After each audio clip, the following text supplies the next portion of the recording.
You're pulling in $100,000 a year, maybe more, and yet every single month you find yourself doing that thing. You know the thing, where you open your banking app, stare at the number, and think, where did it all go? You're not buying yachts, you're not throwing cash at a casino, you're just living. A nice apartment, a decent car, a few dinners out, maybe a streaming service or 4. And somehow, at the end of the month, you've got nothing left. Maybe you've even got less than nothing. And the really messed up part? You make more money than 90% of people in this country. So why does it feel like you're always one bad month away from a financial crisis? Here's the thing. This isn't a you problem. Well, it is, but it's not the problem you think it is. And by the end of this video, you're going to understand exactly why a high salary can quietly, slowly, absolutely destroy your finances if you're not paying attention. And more importantly, you're going to know what to do about it. So let's get into it. There's a term that most financial advisors don't talk about enough, and it is the silent killer of high earners everywhere. It's called lifestyle inflation. And unlike regular inflation, the government doesn't track it. Your employer doesn't warn you about it. And your friends are actively encouraging it. Lifestyle inflation is the completely natural, deeply human tendency to spend more as you earn more. And on the surface, that sounds totally reasonable. You worked hard for a raise, you deserve to enjoy it, I get it. But here's where it gets ugly. When your spending grows at the same rate as your income, or God forbid faster, you are running on a financial treadmill. You're moving your legs as fast as you can, burning all the energy you have, and going absolutely nowhere. Let me paint you a picture. Meet Marcus. Marcus is 32 years old. He started his career at 24, making $42,000 a year. Back then, Marcus lived with 2 roommates, drove a used Honda Civic, cooked most of his meals at home, and managed to save about $300 a month. Not a lot, but something. Then, at 27, Marcus gets a promotion. He's now making $65,000. Awesome, right? So Marcus moves into his own 1-bedroom apartment. Reasonable. He deserves his own space. He upgrades the car. Nothing crazy, just a nicer used vehicle. He starts eating out more because, hey, he can afford it. His savings? Still about $300 a month. Then at 30, another raise, $88,000. Marcus has been grinding and it's paying off. He moves into a nicer apartment in a better neighborhood. He starts taking 1 international trip a year. He joins a gym, gets into fitness, picks up a few subscriptions. He starts dressing better for work. His savings? Still $300 a month. Now, Marcus is 32. He just hit 6 figures, $100,000. He is, by every external measure, successful. His Instagram looks incredible, his LinkedIn profile is polished, his apartment is beautiful. And he is saving $300 a month. Exactly what he saved when he made $42,000. Marcus has tripled his income in 8 years, and his financial position has barely moved. In fact, when you account for inflation and his now significantly higher lifestyle expenses, Marcus is arguably more financially fragile today than he was at 24, because now he has expensive habits, expensive commitments, expensive expectations, and no real cushion to support any of it. Here's the thing. Marcus isn't stupid. Marcus isn't reckless. Marcus is just doing what every single lifestyle upgrade around him told him he should do, and that is the trap. A study from the Brookings Institution found that nearly 1 in 3 Americans earning over $100,000 live paycheck to paycheck. 1 in 3! And a separate survey by CNBC and Momentum found that even among people earning between $100,000 and $150,000, over a quarter report that they almost never or only sometimes have money left over at the end of the month. These are not outliers. These are not irresponsible people. These are high earners who fell into the exact same trap Marcus fell into, the trap of earning more and spending more in perfect, terrible lockstep.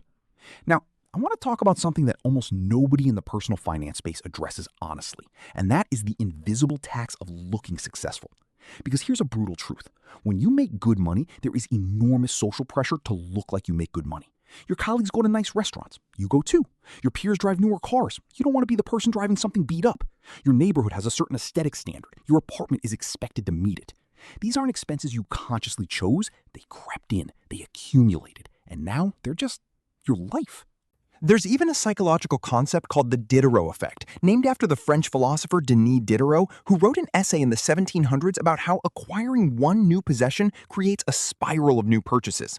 He was gifted a beautiful new dressing gown. Suddenly, his old desk looked shabby next to it, so he got a new desk. Then his chair looked wrong. New chair. Then the rug, then the drapes. One upgrade triggers the next, which triggers the next until you've replaced your entire environment. Sound familiar? It should, because modern consumerism has basically built its entire business model around this exact psychological quirk. And this is where I want to get really specific, because I think most financial advice stays too vague. People say stop buying lattes and cut subscriptions. And look, I'm not saying those things are wrong, but they're also kind of insulting. If you're earning $100,000 and you're broke, it's not because of lattes. It's because of these 5 categories right here. And I want to walk through each one. The first is housing. This is the biggest one and the one people rationalize the most aggressively. The standard financial guidance is to keep your housing costs, rent or mortgage plus utilities, at or below 30% of your gross income. On a $100,000 salary, that's about $2,500 a month. And I know what you're thinking. You're thinking, do you know what $2,500 gets you in this city? And you're right, housing is genuinely expensive in most major cities. But here's what people miss. They calculate what they can afford based on gross income, not take-home pay. After federal taxes, state taxes, Social Security, and health insurance, your $100,000 salary might actually net you $65,000 to $70,000, depending on where you live. That's about $5,400 to $5,800 a month in your bank account. If your rent is $2,800, you spent over half your take-home pay before you bought a single piece of food. Everything else, food, transportation, clothing, entertainment, savings, has to come out of what's left. That math is brutal. And a lot of high earners are living exactly inside that math and wondering why it feels so tight. The second category is transportation. Transportation is the sneaky one because it comes with monthly payments that feel manageable in isolation. $600 a month for a car payment seems fine when you're making $100,000, but then add insurance, $150, maybe $200 for a nicer vehicle. Add gas, add parking, add maintenance. Suddenly your manageable car is costing you $900 to $1,100 a month. And according to AAA, the average annual cost of owning a new vehicle in 2023 was over $12,000. $12,000 a year. That's $12,000 that isn't going toward your future, and a lot of high earners have 2 of these. The third category is food. Not groceries, food. The total cost of how you feed yourself, including restaurants, delivery apps, coffee shops, work lunches, weekend brunches, and yes, the occasional treat-yourself dinner that costs what your grandfather spent on rent. The average American spends around $3,000 a year on restaurants, according to the Bureau of Labor Statistics. But high earners in urban areas? Studies suggest that number is often 2, 3, sometimes 4 times higher. If you're dropping $800 to $1,000 a month on food outside your home, and a lot of 6-figure professionals quietly are, that's nearly $12,000 a year gone before you've even thought about a vacation. The fourth category is what I call invisible subscriptions and lifestyle services. This is the one that gets people when they actually sit down and add it up. Netflix, Spotify, Hulu, HBO Max, Apple TV+, Amazon Prime, a gym membership you use twice a week, a meditation app, a meal kit delivery, a premium LinkedIn account, cloud storage, a professional wardrobe maintenance service, therapy, which I'm not saying you shouldn't have, software you subscribed to 2 years ago and forgot about. I've sat down with people making great money who've done this audit and found $400, $500, $600 in monthly subscriptions they could not fully account for. It's not that any one of those is unreasonable, it's that together they're a quiet monthly drain that compounds year after year. And the fifth category, the one that really is the gut punch, is lifestyle maintenance. This is the cost of keeping up the life you've built. Dry cleaning, house cleaning, personal care, haircuts, nails, skincare, grooming that matches a certain professional image, home decor because you live in a nice place now and it should look nice, gifts because you're the one in your friend group who makes good money and people, consciously or not, expect a certain generosity from you, pet care if you have one, kids' activities if you have them, the bar tab you always seem to be splitting evenly even though you had 2 drinks and someone else had 6. These are the expenses that never show up on a budget template because nobody thinks to list them, but they're real, they're recurring, and they're expensive. Now here's where I want to give you the math that will either wake you up or make you feel genuinely ill, and I mean that in the most caring way possible. Let's say you're earning $100,000 and you're not actively saving and investing in any meaningful way. Not really. A little into your 401k maybe, enough to get the match, but not maximizing, not investing beyond that. Just kind of coasting and assuming that because you make good money, you'll be fine. Compound interest is the most powerful force in personal finance. Einstein may or may not have actually called it the eighth wonder of the world, but the math is genuinely staggering.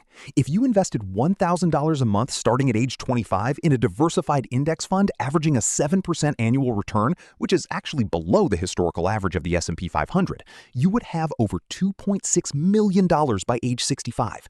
Over $2.5 million from $1,000 a month. But if you wait until 35 to start, you'd have about $1.2 million.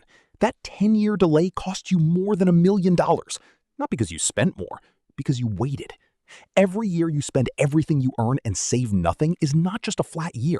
It's a year where compound interest is not working for you, and it is absolutely working for someone else. And look, I know some of you are watching this and thinking, okay, but I'm paying off debt. I can't invest right now.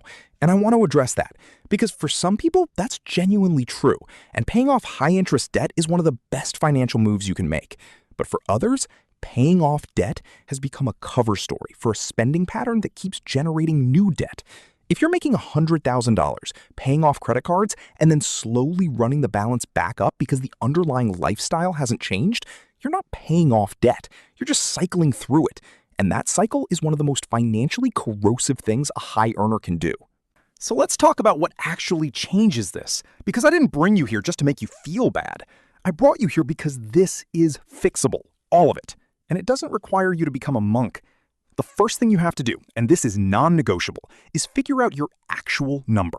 Not your salary, your actual take-home after every deduction. And then calculate what percentage of that you are currently saving and investing.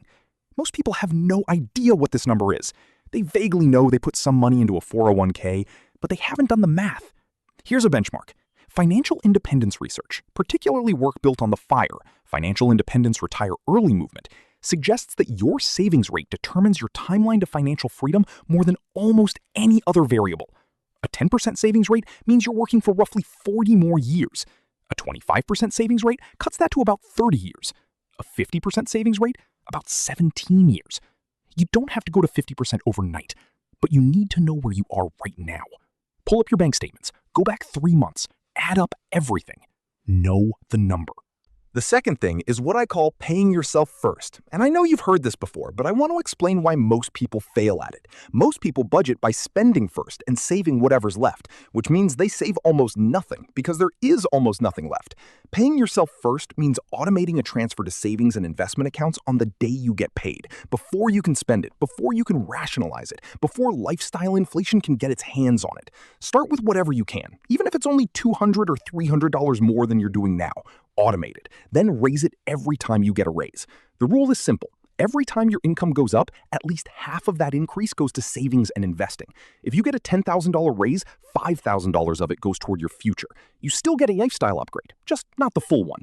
This one rule, consistently applied, would transform the financial trajectory of 90% of high earners. The third thing is auditing your housing situation with brutal honesty. I'm not saying move somewhere terrible. I'm saying look at what you're spending on housing relative to your take-home pay and ask yourself honestly whether the upgrade you got was worth the math it created. Sometimes the answer is yes. Sometimes you moved somewhere better and it genuinely improved your life in ways that matter. But sometimes the honest answer is, I moved here because it felt like the right thing to do at my income level. And now I'm house poor in an apartment with a really nice kitchen that I barely cook in. If that's you, your next lease renewal is a conversation worth having with yourself. The fourth thing is the one that people resist the most, and it is learning the difference between the assets that build wealth and the expenses that drain it. A car is not an asset. It is a depreciating expense. Your apartment is not an asset unless you own it and it appreciates. Your wardrobe is not an asset. Your investment portfolio is an asset. Index funds are assets. Real estate that generates rental income or appreciates is an asset. A small business or side income stream is an asset. The wealthy are not wealthy because they earn more. Many of them do, obviously, but that's not the whole story. They're wealthy because they consistently convert income into assets instead of converting income into lifestyle. That's the shift. That's the game. Convert more of what you earn into things that grow rather than things that drain. And the fifth thing, and this might be the most psychologically important one, is giving yourself permission to be weird. Because here's the uncomfortable truth. Spending in line with your income is the socially acceptable, culturally celebrated, completely normal thing to do. Choosing not to upgrade your car when you get a raise is weird. Keeping a modest apartment when you could afford a nicer one is weird. Declining a vacation or a dinner that you technically could afford because you'd rather invest that money is weird. Your coworkers will make comments. Your family will wonder if you're okay. Your social media feed will make you feel like you're missing out. And you have to decide, genuinely decide, whether you want to look wealthy or actually be wealthy. Because for most people, at most income levels, you cannot do both at the same time. Here's a story I want to leave you with. There's a famous study conducted by researchers Thomas Stanley and William Danko. You might know their work from the book The Millionaire Next Door. They spent years researching actual millionaires in America, and what they found surprised almost everyone. The majority of millionaires in this country don't live in the houses you'd expect. They don't drive the cars you'd expect. They don't wear the watches or take the trips or carry the bags. They live in modest neighborhoods, drive reasonable cars, and quietly, systematically invest the difference. Meanwhile, the people who look wealthy, the ones with the beautiful homes and the designer everything and the cars that make people turn their heads, a significant portion of them are deeply, quietly in debt, leveraged to their lifestyle. One job loss, one medical bill, one economic hiccup away from everything unraveling. The appearance of wealth and actual wealth are not the same thing. And in America especially, we have built an entire consumer economy around helping you achieve the appearance while quietly stripping you of the substance. A $100,000 salary is a genuinely wonderful thing. It puts you in a position that most people in the world will never be in. It is enough, if used correctly, to build real, lasting, life-changing wealth over time.